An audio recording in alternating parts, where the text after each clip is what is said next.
continuar con la enseñanza, hermanos, acerca de la serie del templo. Hemos dejado, pues, por el momento la serie de Jesús es nuestro David y comenzar lo que es las enseñanzas del tabernáculo. Vamos a ir viendo lo que más adelante otras enseñanzas, ¿verdad? La Nueva Jerusalén, lo que significa también son las puertas de la ciudad. Y vamos a ir aprendiendo un poco más acerca de lo que es el tabernáculo, también lo que es el significado de cada una de las piezas que están dentro y fuera del lugar santo, lugar santísimo y el atrio. Aunque hemos dispuesto este domingo que terminó, hablar acerca de Jerusalén, hablamos algunos conceptos en los cuales estábamos tocando que pues tienden a confundir y a tener y pensar de que la profecía no se ha cumplido. Amados míos, no hay ninguna profecía que Cristo no haya cumplido. Las promesas que se fueron dadas a Adán acerca de ser redimido con salvación fue en Cristo Jesús. La promesa de ese retorno, amados hermanos, yo creo que pongan atención a ese Edén que perdió Adán. Ese Edén, esa tierra prometida es Cristo. Esa promesa que se le dio a Abraham de su descendencia, dice en el libro de Gálatas, el apóstol Pablo, que es en su simiente, no es en muchas simientes, sino en una simiente. Y hablando el apóstol Pablo es acerca de Jesucristo. Entonces cada una de esas promesas que Dios le habló a los patriarcas, hay algo tan hermoso que uno ve en esas, tal vez más adelante estudiamos acerca de esas promesas. Pero hay una promesa que Dios le dio a Noé, le dijo, no destruiré más la tierra con agua. Y usted cuando ve en Apocalipsis ve un símbolo de un arco iris en el trono de uno que está sentado como una figura de un hombre. La generación el tiempo de nuestro Señor Jesucristo era una generación perversa. Era una generación que merecía ser destruida. Pero Cristo, toda la destrucción que merecía la humanidad de destrucción la absorbió Cristo. Ahí se cumple esa promesa. Yo no voy a volver a acabar con la humanidad, sino que Dios destinó que uno muriera por todos. Entonces uno va viendo que no hay ninguna promesa que no se haya cumplido en Cristo. Claro, dentro de Cristo hay promesas que se van a cumplir en una segunda venida, como la de Cristo, o su reino. Pero el concepto de todas las promesas es en Cristo. Por eso se habla que Él es el gran misterio de la piedad, hermanos. Y quiero en esta ocasión hablarles acerca de los pecados de Jerusalén. Miramos nosotros a Jerusalén, el domingo. Ahorita vamos a ver los pecados de Jerusalén que llevaron a la destrucción de Jerusalén. Miramos, nosotros dijimos que Jerusalén era un tipo, hermanos, de figura de la iglesia. Si alguien quiere ver en qué tiempo o en qué era está la iglesia, léase Jeremías y léase Ezequiel. Ahí va a ver en qué tiempo está actualmente la iglesia. Quiero leer Ezequiel 16:1. Ezequiel 16:1. Dice, después recibí otro mensaje del Señor. Le dijo, hijo de hombre, enfrenta a Jerusalén con sus pecados detestables. Hijo de hombre, enfrenta a Jerusalén con sus pecados detestables. Oremos, Padre, en el nombre poderoso de Jesús. Te damos gracias, Señor, por darnos la oportunidad de escuchar y de dar tu buena palabra, Señor. Pero te pedimos en el nombre de Jesús de que no seamos, Señor, vasijas vacías, sino que vasijas y recipientes, Señor, en las cuales tú puedas llenar con tu palabra.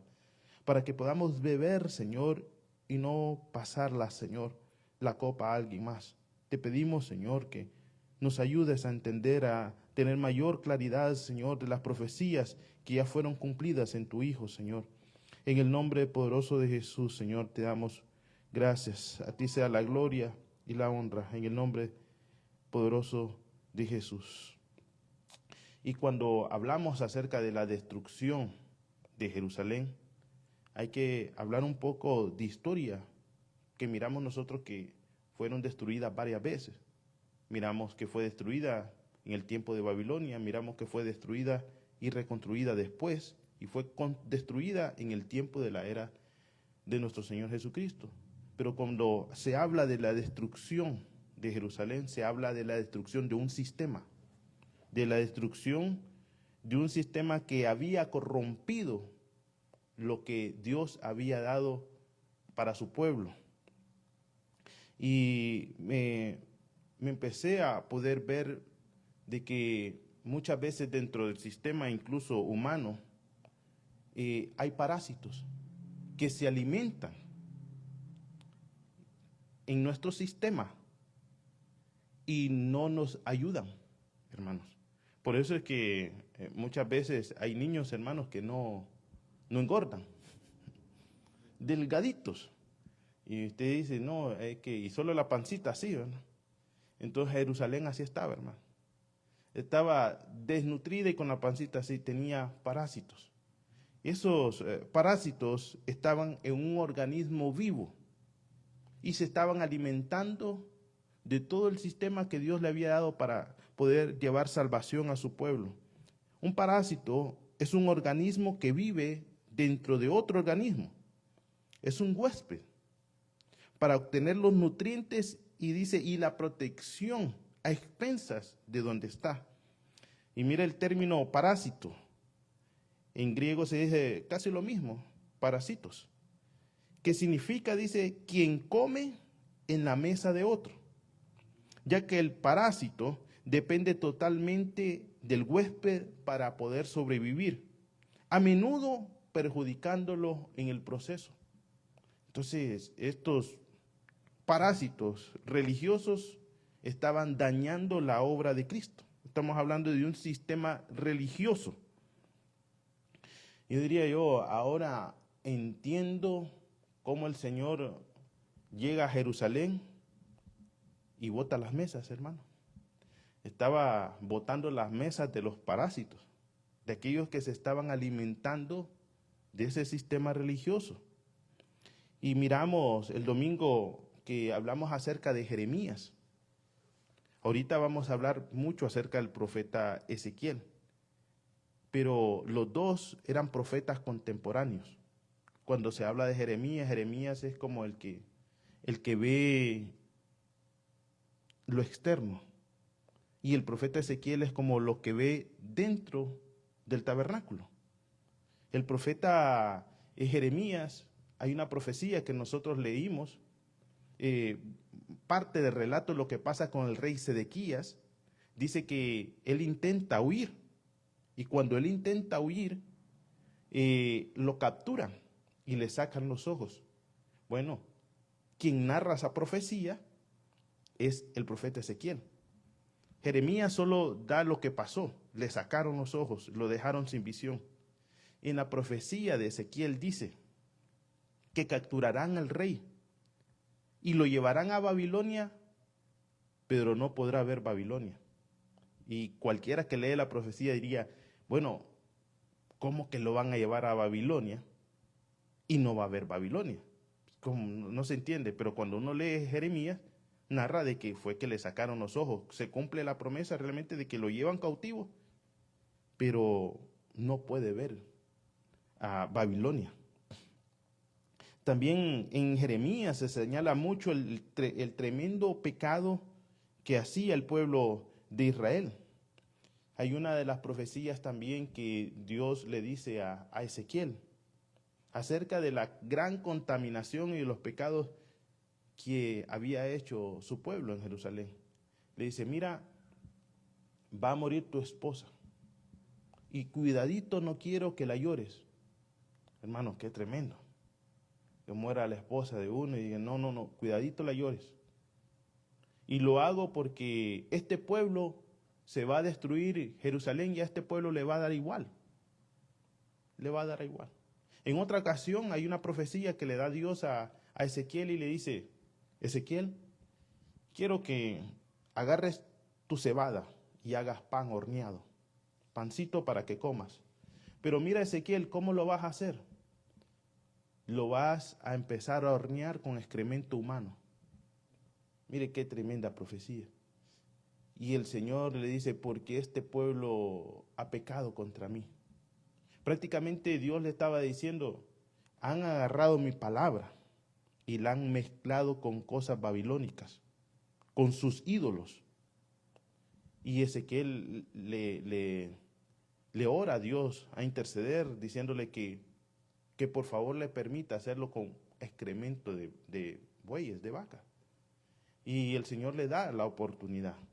Pero cada una de las profecías que nosotros miramos en Ezequiel habla acerca de esa calamidad que podía venir sobre Jerusalén debido a ese gran pecado que había hecho su pueblo, el pueblo de Israel. En cada una de las escenas se cumple esa profecía, hermanos, de Ezequiel.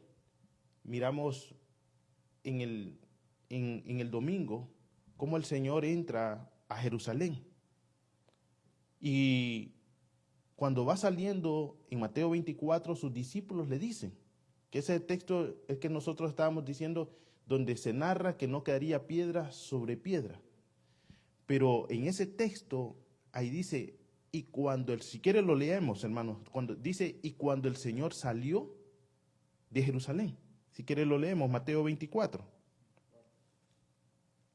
Cuando Jesús salió del templo, dice, Mateo 24, 1.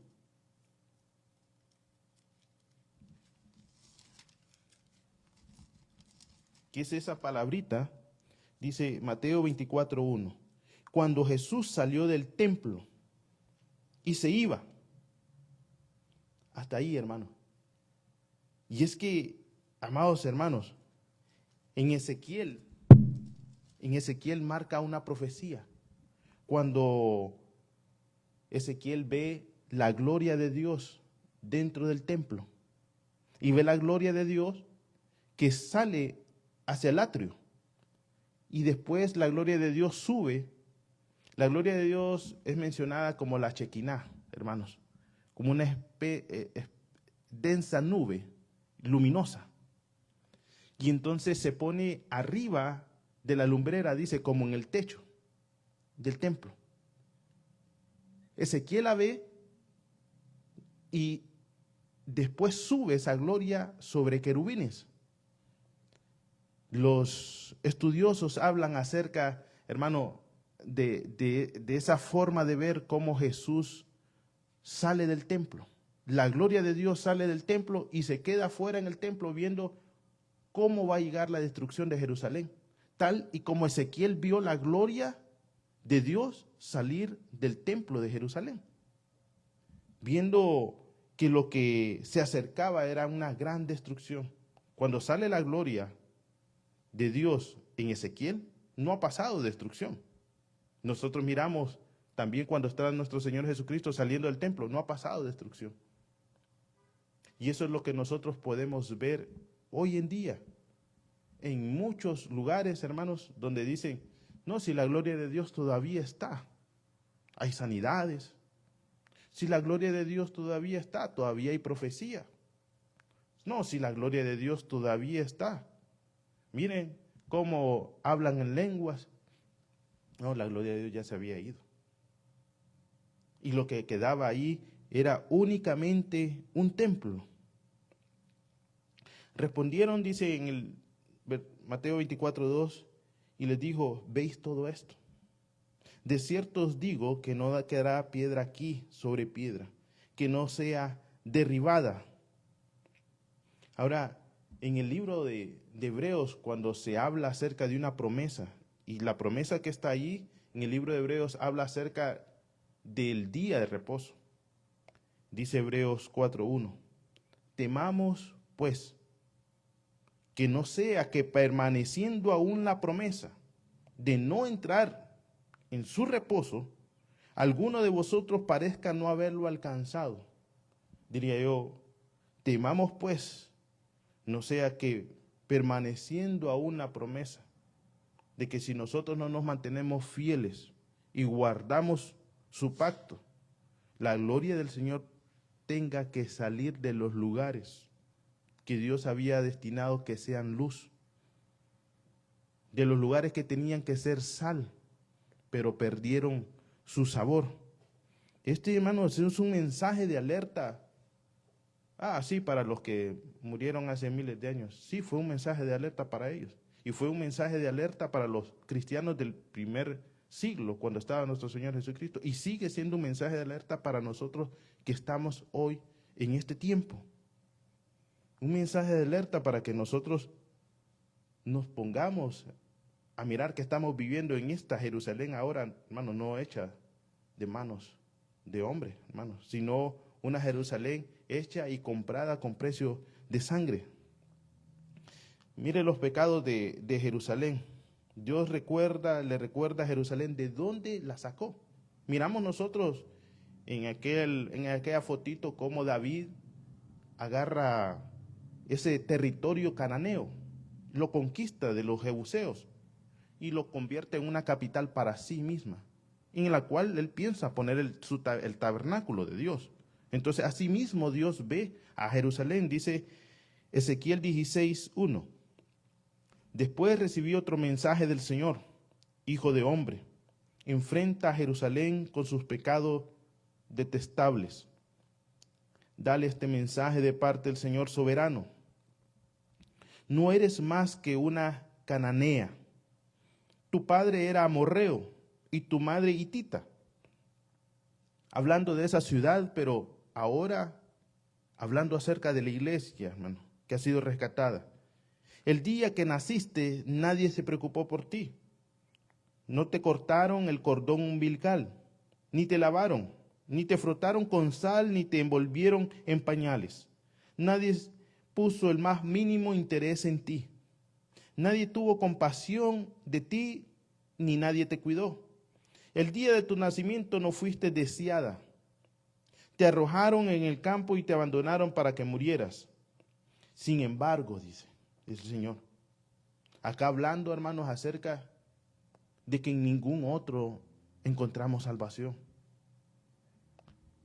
Ni nuestra suegra, por mucho más que nos amara, hermanos. Ni nuestro cuñado, ni nuestros grandes amigos. Quien nos vio en aflicción y en nuestra gran ruina fue Dios y nos tendió la mano y nos sacó de ahí. Fue Él quien nos ha comprado, hermano. Entonces, es Él el gran valor para nosotros. Dice, y el versículo 6, sin embargo, llegué yo a ti. Así llegó Cristo a nuestra vida. Dice, pataleando indefensa en tu propia sangre, mientras estabas allí tirada. Y dije, vive. Y te ayudé a florecer como una planta de campo. Creciste y te convertiste en una joya preciosa. Mira, hermano, ¿cuánta iglesia no ha comenzado pequeña? ¿Cuánta iglesia no ha comenzado en un garaje, hermano, en la calle? Y de repente Dios la ha hecho prosperar, crecer a multitudes. Y no es el intelecto del pastor, no es la gracia de los que evangelizan, ni de los apóstoles que Dios ha traído. Ha sido la gracia de Dios sobre esos lugares. Y en muchos otros lugares lo que ha pasado es que ven el templo, ven el parqueo, ven el aire acondicionado y dice, como nosotros no hay ninguna. Ella dice, sí, aquellos están perdidos, llevan cuántos años y no crecen. Sí. Y entonces empiezan a sentirse orgullosos y superiores más que los demás. Se sienten superiores por los dones y los talentos que Dios les ha dado. Y dice, hablando de ella, nuestro Señor, te crecieron, dice, te ayudé a florecer como una planta de campo, creciste y te convertiste en una joya preciosa. A Jerusalén, hermanos, la disputaban los grandes poderes políticos. Así hoy en día a la iglesia la buscan y la pelean los grandes poderes políticos. En cada uno de donde nosotros podemos estar en nuestros países, si no son los rojos, son los azules, donde buscan la influencia de la religión en la nación. Porque saben que la manipulación de ellos ya se ha quedado corta, pero hay un gran poder en la religión. Y entonces se han inclinado a buscar el sistema religioso. Y el sistema religioso se ha prestado para poder dar los dones que Dios le dio para salvar al pueblo, para poder manipular al pueblo. Dice, te crecieron los pechos y te salió vello, dice, pero seguías desnuda. Cuando volví a pasar y vi que ya tenías edad para el amor, entonces te envolví con mi manto para cubrir tu desnudez. Y te pronuncié mis votos de matrimonio e hice un pacto contigo, dice el Señor soberano, y pasaste a ser mía. Esto cuando usted lo puede ver, usted se imagina cómo Dios rescató a su pueblo de Faraón. Ahí estaban esclavos. Dios lo trae por todo el desierto y ahí la enamora. Y ahí hace pacto con ese pueblo en el desierto. Ahí pronuncia los votos de matrimonio como un esposo y una esposa. Ahí promete Dios ser fiel. Y Israel promete ser fiel. Dice ahora ese orgullo tremendo en Ezequiel 9:16, dice, luego te bañé y te limpié y te froté la piel con aceite fragantes. Mire cuando ya Dios establece en ese lugar, en Canaán, su templo. Dice, y te vestí con ropas costosas de lino fino, de seda y con bordes hermosos. Y te alcé con sandalias de cuero, de cabra, de la mejor calidad. Te di joyas preciosas y pulseras hermosas y collares. Hermanos, lo más hermoso que tenían las mujeres, que eran los espejitos, los aretes, lo dieron para el tabernáculo. Era algo impresionante. El primer tabernáculo de Moisés, no digamos el segundo tabernáculo de Salomón. Dice, así quedaste adornada con oro y con plata. Tus ropas eran de lino fino, tales telas eran tan costosas con bordados hermosos. Comiste de los mejores alimentos, harina selecta, miel y aceite de oliva. Y te pusiste más hermosa que nunca, parecías una reina, dice. Tu fama pronto se extendió por todo el mundo a causa de tu belleza. Te vestí de esplendor y perfeccioné tu belleza, dice el Señor soberano. Israel se había llenado de tanto orgullo que ahora era su belleza la que le servía para poder seducir a poderes políticos. Miramos que como en el tiempo de nuestro Señor Jesucristo estaban los saduceos encargados del templo. Y la manera de cómo ellos podían tomar control era seduciendo en lo religioso, en el sistema religioso. Nuestro Señor Jesucristo dice, aprended de mí, que yo soy manso y humilde de corazón. A pesar de Él ser el dueño de todas las cosas, aprended de mí que soy manso y humilde. También Jerusalén llenó el templo de Dios con ídolos. Dice Ezequiel 16:15.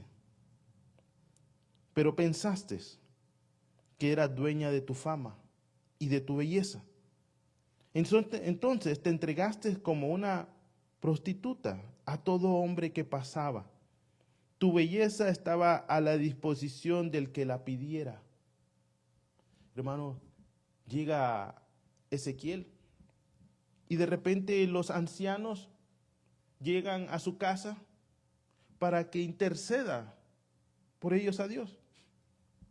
Están hablando con Ezequiel y Dios le habla a Ezequiel y le dice, no los escuches, Ezequiel le dice, porque aún están hablando contigo y sus pensamientos se les cruzan con los ídolos. Es decir, que estaban hablando con Ezequiel pidiendo intercesión para Dios y ellos estaban pensando en adorar, hermano, a los ídolos. Póngale ahí, hermanos, hay hay cosas que parecen cuentos, pero hay personas pastores, evangelistas o ministros, que le enseñan más a depender del ministro, a la iglesia, a la congregación, que depender de Dios, haciéndose ellos ídolos. Y entonces es como que la persona que esté ahí esté poniéndose más pensar en el pastor que en Dios, que le puede solucionar todos los problemas. Y Dios le dice a Ezequiel, mira, sus ídolos en su corazón son tropezaderos. En otra ocasión, Dios se lo tiene que llevar en visión al tabernáculo, al templo. Y le dice, escarba, Ezequiel, quiero que veas lo que hacen ellos. Y empieza a escarbar en un agujero y descubre una puerta secreta dentro del tabernáculo, hermano. Usted ahora ya sabe que el tabernáculo es nuestro corazón, ¿verdad?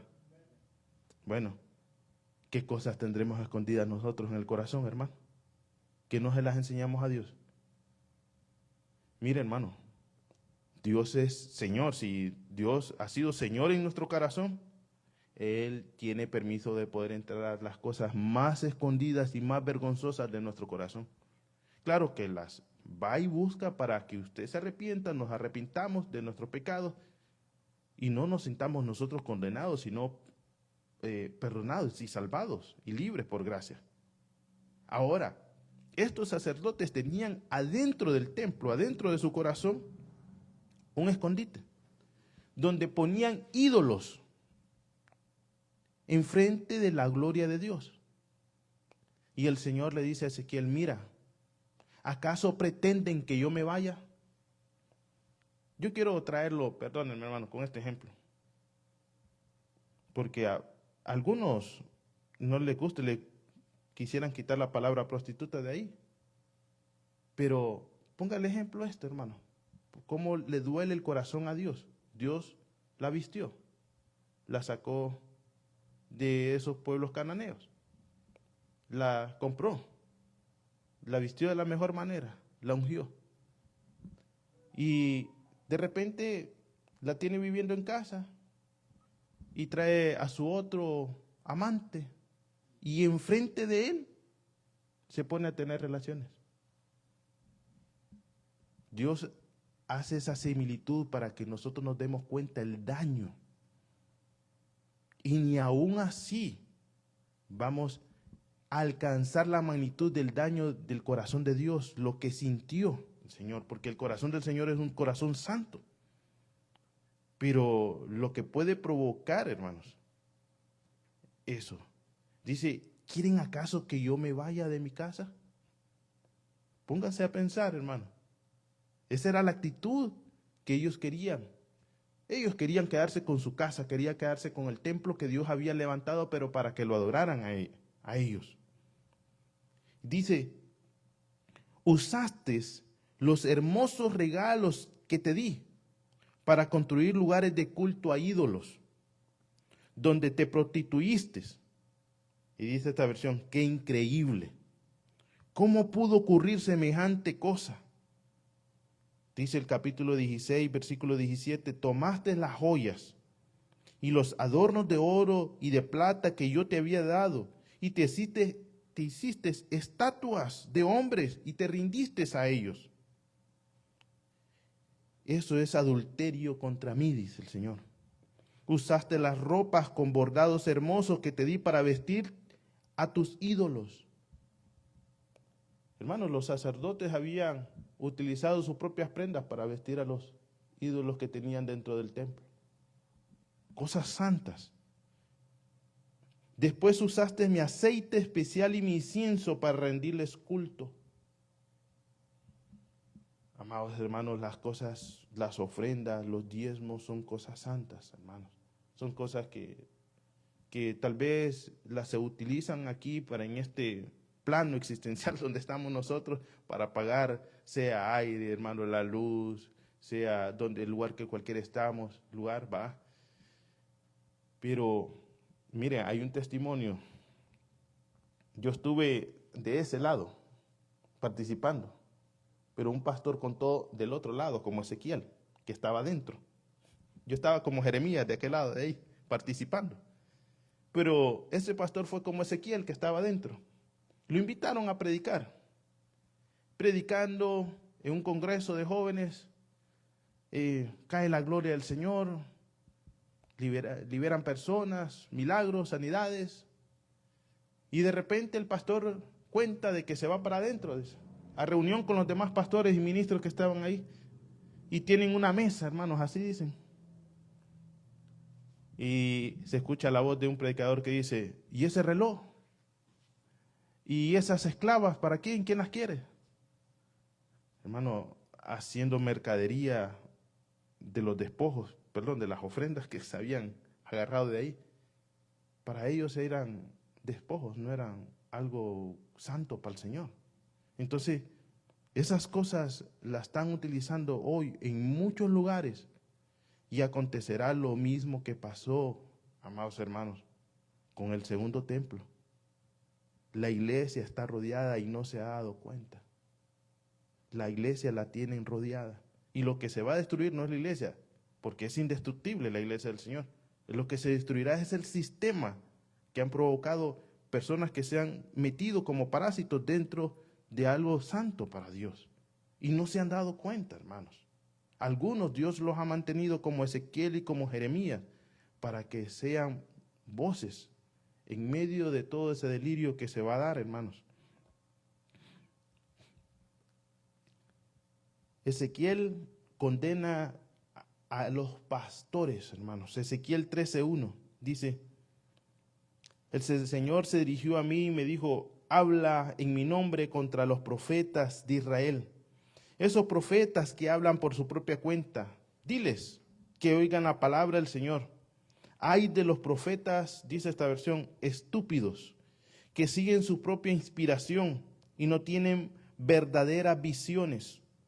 Tus profetas, Israel, son como zorras que viven entre ruinas. Diría yo, tienen miedo de llamar a lo bueno, bueno, y tienen miedo de llamar a lo malo, malo, porque quieren estar más inclinados a una dirección política. Si la dirección política es el progre, como le llaman al todo el movimiento LGBT, bueno, se inclinan a eso. Y es más, algunos hasta incluso ya no pronuncian ciertas palabras por miedo a que puedan señalarlos, hermanos. Y Dios ha dejado encargado a un pueblo no para que tenga miedo de las puertas del infierno. Las puertas del infierno no van a prevalecer contra la iglesia. Eso es lo que Dios ha dicho. Dice Ezequiel 13:20. Por eso yo, el Señor, digo, yo me declaro enemigo de esas que, dice, de esas mujeres que hacen vendas mágicas y que ustedes hacen, que los atrapan a la gente como pájaros. Yo libraré del poder de ustedes a esas personas y las dejaré libre para volar. Cuando se habla acerca de las vendas, en ese tiempo había mujeres que profetizaban y vendían hasta pulseritas, hermano. Pareciera como que estuviéramos en este tiempo, hermano, donde en muchos lugares hasta se venden chofares ungidos. La Biblia dentro de los lugares de esas iglesias, según ellos, son más ungidas de las que venden en otra librería.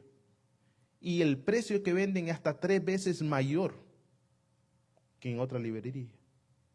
Cuando se acerca a usted a esas librerías, solo venden libros del apóstol que está ahí. No venden libros de otro lugar más. Y haciendo mercadería de todo eso. E incluso esos libros tienen poderes mágicos, hermanos, para ellos. Ahí salió un televangelista, que no voy a decir el nombre, Benny Hinn, hermano, salió diciendo que vendía aceites de Israel, botecitos de aceite. Mire qué tremendo. Todas esas cosas que no se han dado ahorita, se han dado de hace tiempo. Y la destrucción no, hermanos, se acerca. Se acerca el tiempo del juicio. Dice Ezequiel 9:4. Y el Señor le dijo, pasa por en medio de la ciudad y por en medio de Jerusalén y pon una señal en la frente de los hombres que gimen y se lamentan por todas las abominaciones que se cometen en medio de ellas. Otra versión dice, recorre las calles de Jerusalén. Recorre los corazones de todos. Y pon una marca en la frente de todos los que lloren y suspiren por los pecados detestables que se cometen en la ciudad. Por aquellos que lloran, por aquellos que no se gozan por la injusticia. Dios recorre los corazones, hermanos, de todos, y está recorriendo. Sobre ellos Dios ha marcado un espíritu.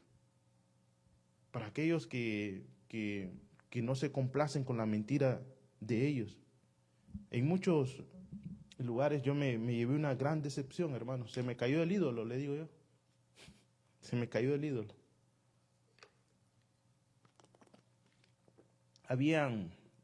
Una familia había salido de otro lugar, porque el pastor lo tenían como ídolo.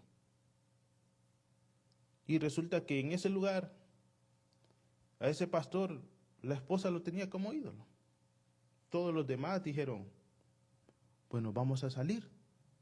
Crearon un ministerio, cada uno.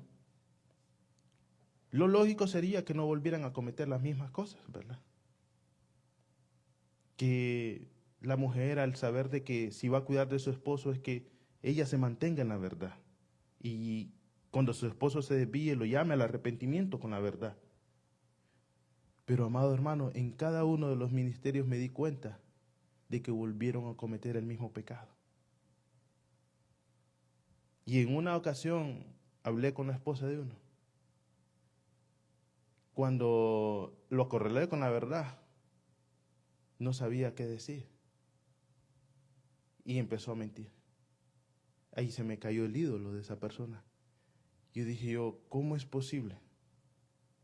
¿Puede llegar nuestro compromiso corto con Dios y quedar un compromiso más largo, continuo con los hombres, hermano? Nuestro compromiso con Dios debería ser más extenso, más largo. Y el compromiso con los hombres corto, hermano. Porque si ellos quebrantan la verdad, hay que llamarlos al arrepentimiento y traerlos a la luz de Cristo. Y así se pueden sanar los corazones, pero cuando hay personas que se mantienen en la mentira, lo que están dentro y haciendo es como viviendo como un parásito. En Ezequiel 16:60, a pesar de todo aquel quebrantamiento que va a haber, Dios da una promesa. Y dice, sin embargo, recordaré el pacto que hice contigo cuando era joven y estableceré contigo un pacto eterno. Entonces recordarás con vergüenza todo el mal que hiciste. Esto es acerca de un corazón arrepentido, hermano. ¿Podemos nosotros desviarnos? Sí, hermano. Podemos caer en el error. Pero un corazón nuevo, un corazón arrepentido, es un corazón que acepta que ha cometido el mal. Dice, haré que tus hermanos de Samaria y Sodoma sean hijas tuyas, aunque no formen parte de nuestro pacto. Reafirmaré mi pacto contigo y sabrás que yo soy el Señor. Recordarás tus pecados y te cubrirá, dice, la boca enmudecida de vergüenza cuando te perdone por todo lo que hiciste. Yo, el Señor soberano, he hablado. Y hay muchos otros pecados de los cuales Dios llama al arrepentimiento a Jerusalén, a esta iglesia. Dice la falta de juicio, la corrupción, la inmoralidad sexual, la violencia, la idolatría, la opresión a los débiles, así como estamos hoy en día, hermanos. Muchos pastores han salido incluso a burlarse de lo que está aconteciendo con la inmigración. Por ahí salió una pastora diciendo que podía entregar a sus propias ovejas, gracias a Dios que no formamos parte de ahí, ¿verdad? Miren el caso, lo que está pasando. El único, hermanos, que nos puede ayudar a nosotros es Dios. Si hemos sido oprimidos, si nos han llevado por descalamiento como ovejas a la idolatría, si nos han hecho falta de justicia, si han hecho corrupción con nosotros. Dios es nuestro juez. Quiero que hay una partecita también de la cual dice que profanaron el día de reposo. Una de las cosas más santas para el pueblo de Israel en el tiempo de la ley era el día de reposo. Cuando uno conoce y las Escrituras habla acerca de Cristo, el día de reposo es Cristo. Él es el único que puede darnos un reposo eterno a nuestra alma. Por eso se dice en Hebreos que Josué, si les hubiera dado el reposo, no hablaría de darles otro reposo. Si entraron a la tierra prometida, deberían de haber descansado, porque ese reposo es Cristo. Ahora, la iglesia está profanando el nombre de Cristo. Ya les da igual hablar de Cristo. No encuentra sal ni miel en la lectura de la palabra, ni en la bendición de hablar acerca de Jesucristo. Cualquier cosa los asombra y no Cristo. Ese es uno de los pecados más grandes que la iglesia está cometiendo hoy en día, y de lo cual debemos nosotros de llamarlos al arrepentimiento, hermano. Seamos como Jeremías y Ezequiel en este tiempo, en el tiempo de gran prueba y tribulación que se acerca, hermano. Oremos. Padre, Señor Dios Todopoderoso, Señor, alzamos, Señor, nuestras manos, Señor, a tu lugar santo, Señor. Tú eres un Dios justo, Señor, que no se goza con la violencia, Señor, que está pasando dentro de tu casa, Señor, dentro de muchos corazones que tú has llamado a ser sacerdotes y ministros de Jehová. Por eso tú dijiste en tu palabra, llora el sacerdote entre la entrada y el altar, porque tus juicios iban a empezar por casa, Señor. Tú le dijiste a Ezequiel, mira, que aquellos que se pongan la marca, Señor, no sufrirán castigo. Aquellos que lloren no sufrirán castigo. Aquellos que se alimenten por el pecado no sufrirán castigo. Pero han de empezar por casa del juicio, Señor. Lloramos, Señor, delante de ti, Señor, para que tengas misericordia, Señor. Tengas misericordia, Señor, de esta generación, de aquellos que han empezado este caminar nuevo y no saben diferenciar entre la izquierda y la derecha, Señor. Son como niños llevados, Señor, cautivos. Ten misericordia, Señor, y pon delante maestros que enseñen con un corazón sano, que puedan, Señor, exaltar a Cristo en sus enseñanzas, que puedan, Señor, ponerte a ti como un trono de gloria y no ponerse ellos en tu trono de gloria. Te lo pedimos en el nombre de Jesús. Abre los ojos, Señor, de aquellos antes de ser llevados cautivos. Te lo pedimos en el nombre de Jesús.